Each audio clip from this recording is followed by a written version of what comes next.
কয়লা পাচারকাণ্ডে ফের সক্রিয় কেন্দ্রীয় তদন্তকারী সংস্থা সিবিআই। গত বৃহস্পতিবার রাজ্যের 4টি জেলায় ম্যারাথন তল্লাশি চালানো হয় সিবিআইয়ের তরফে। আর এই তল্লাশি থেকেই উঠে আসে একের পর এক বিস্ফোরক তথ্য। একাধিক নামে এবং বেনামে বেশ কিছু সম্পত্তি সহ বেশ কিছু ব্যাংক অ্যাকাউন্টের বিস্তারিত তথ্য হাতে এসেছে সিবিআইয়ের। পাশাপাশি এই কয়লা পাচারকাণ্ডের মূল চক্রী অনুপ মাঝি ওরফে লালার সঙ্গে এদের আর্থিক লেনদেন এবং হোয়াটসঅ্যাপে যোগাযোগেরও হদিশ মিলেছে সিবিআইয়ের তল্লাশি থেকে। রাজ্যে একের পর এক দুর্নীতি ঘটেই চলেছে।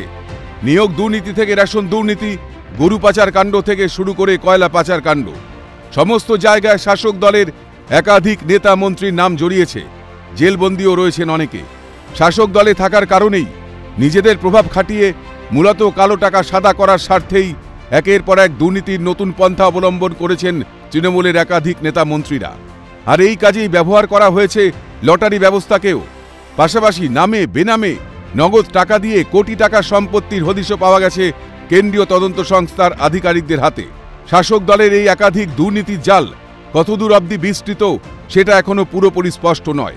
পাশাপাশি এই দুর্নীতির শিকড় জানতে আপাতত কেন্দ্রীয় তদন্তের দিকেই তাকিয়ে রাজ্যের ওয়াকিবহাল মহল। রাজ্যের শাসক দলের সঙ্গে যুক্ত থাকা রাজনৈতিক নেতা এবং এ রাজ্যের মন্ত্রিসভায় গুরুত্বপূর্ণ দায়িত্ব পালন করা তৃণমূল কংগ্রেসের নেতারা কিভাবে কালো টাকাকে সাদা করার জন্য দুর্নীতিকে প্রশ্রয় দিয়েছেন, সেই বিষয়গুলোকে সামনে রেখেই কিন্তু বিরোধী রাজনৈতিক দলের তরফ থেকে বারবার বলা হচ্ছে যে কিভাবে দেশের অর্থনৈতিক ব্যবস্থার সঙ্গে গদ্দারি করেছে এ রাজ্যের শাসক দল বা শাসক দলের নেতারা। এই প্রশ্নটাই কিন্তু এখন সব থেকে বড় করে দেখা দিচ্ছে। মাফিজুল ইসলাম ও মেঘা রায়ের রিপোর্ট, ক্যালকাটা নিউজ।